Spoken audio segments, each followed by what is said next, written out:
All right, Sam, thank you. An entire plant shut down because of a chemical spill. EMS taking one person to the hospital as a result. 19's Brittany Weir live in Eastlake with details. You'll hear first at 4. Brittany, what new information have you learned? Yeah, well, we know that this happened just before 10 a.m. this morning here at the Conn-Selmer plant on Curtis Boulevard. Authorities tell us that one man was taken to the hospital. This was out of precaution, but the rest of the plant was also evacuated. The fire alarm was pulled. We got here.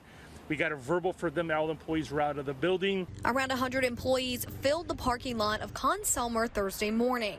According to Chief Whittington, the reaction occurred when a water line ruptured inside a room containing chemicals. There are chemicals in that room, and the water reacted with the chemical itself. So it wasn't the chemical that caused the reaction, it was the water that caused the reaction. There was one person in the room where the reaction happened. EMS took him to Metro Health.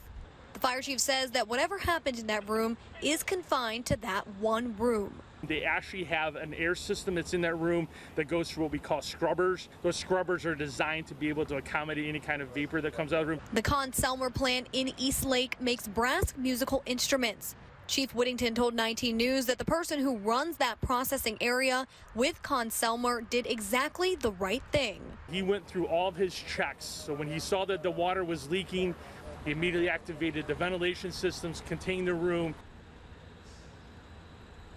And we were also told that employees at this plant just ran a safety drill last week to prepare for this type of situation. Now, the plant, it is closed for the rest of the day, but it is expected to reopen tomorrow. In Eastlake, Brittany Weir, 19 News.